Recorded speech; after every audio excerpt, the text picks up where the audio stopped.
train a-comin', rolling round the bend.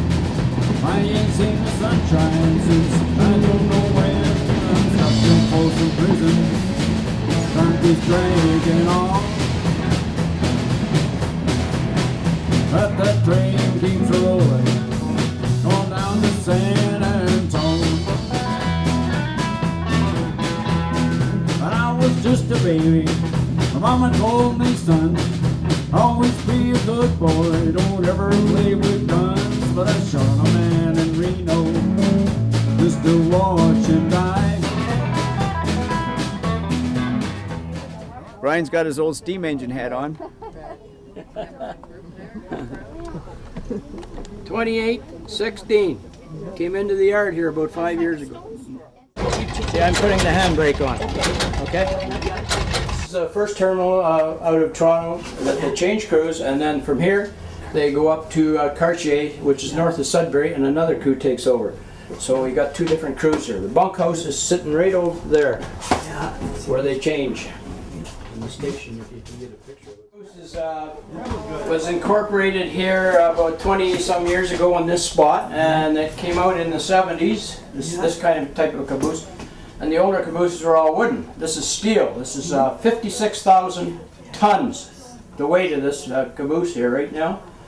And it's just like living quarters. It has two stoves in here, bunks, got a fridge, freezer, the stove. This is the water tank when you fill up with some water. It's empty right now, you can tell, eh? Yeah. And that's the old Coke stoves down there that used to go in the wooden ones. And they put one in here to show you what it looked like with the old Coke stove. My brother was in a wreck, and this gentleman here was killed in the wreck. This is my brother right here. And the train came around the corner in the olden days. This is 1957, and when it came around the corner, the beaver dam had let go and washed the tracks out. And of course, there's the picture of the where the train's laying right there. He was on this unit here, the second unit. The guy got killed was in the first unit. He had been in the first unit. One engine and like 20 cars or something? How big was it? Well, it'd be, in those days it wouldn't be anymore. It was 45 cars. 45 cars. Nothing like it is today. No. Those big diesels, boy, haul a lot of heavy train. Yep. And this is a signal lantern? Yep, it's an old lantern. Yep.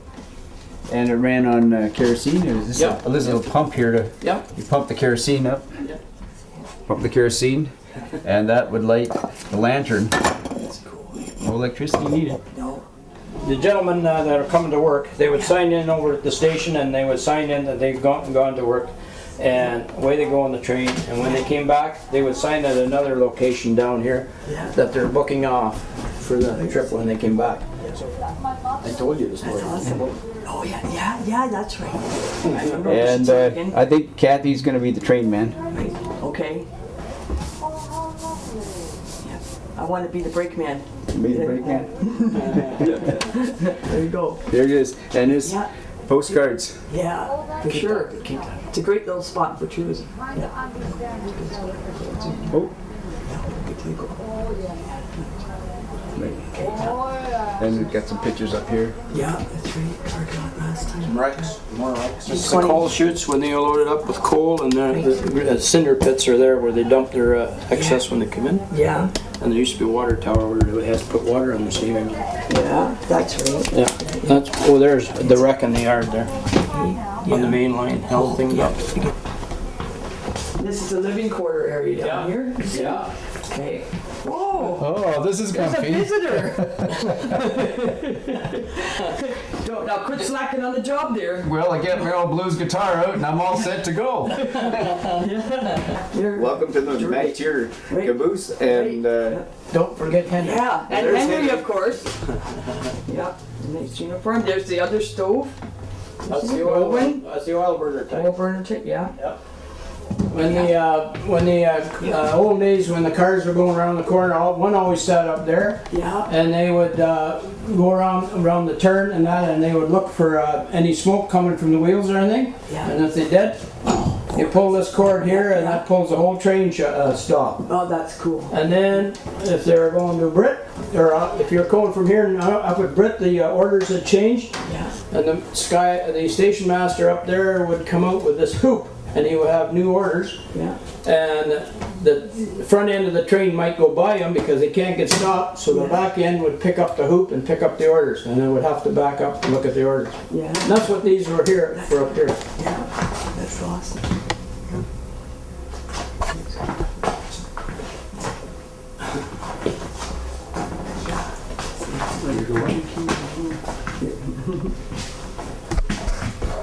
The old water buffaloes. Yeah. I wouldn't drink out of them right now. Drinking water. Mine says wine on it. Hey, Captain. Hey, Henry. How you doing, man? I don't see any smoke coming out. We're good so far. Always come down backwards. Right? Yeah. Wait, you come down like this? Nope. Nope. Backwards. No. That's the way you get on a steam engine is frontwards, like that. Yeah. And you can go off the steam engine that way. Mine's like my dad being a fireman at the fire hall going down the pools. This broom here, by the way, has got an end on it. I'm going to tell you about it a little bit. Yeah. In the days in heavy snowstorm and that, the switches will not turn over fast enough, and you got to go and ding, ding, ding, break the ice away and sweep it away, and the switch will be turned. Oh, God. Just before you people came along here, the guy that was in here, he does all these oxygen tank things and puts people back okay on their systems and that with it. And he was telling me how he saved about 4 or 5 lives with this this type of thing.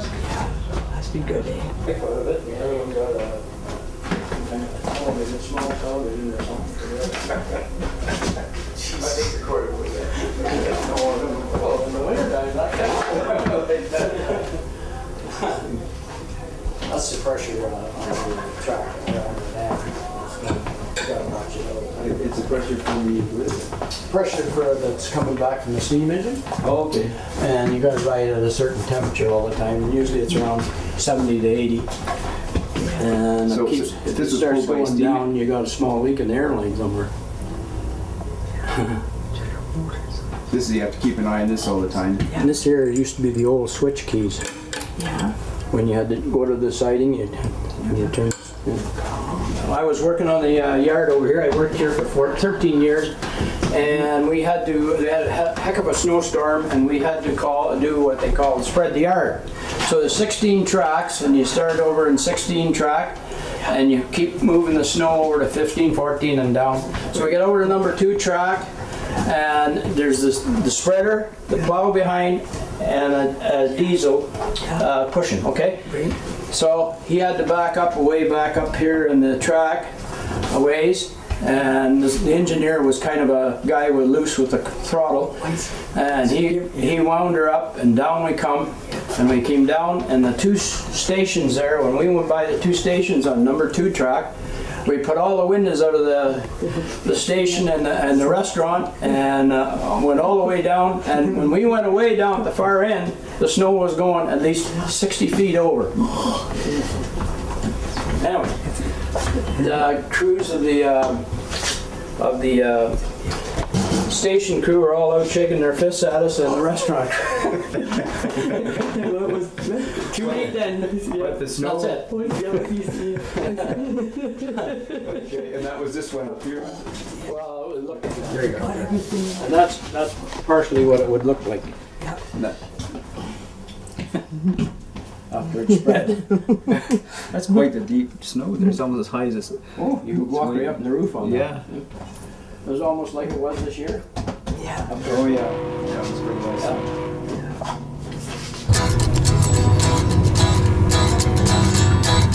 Here's that train a-comin', it's rolling around the bend.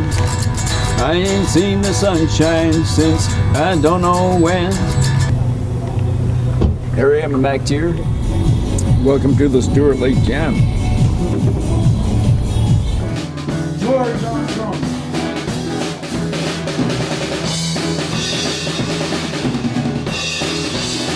Ken on bass. Jason on guitar.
That's not as easy as it looks.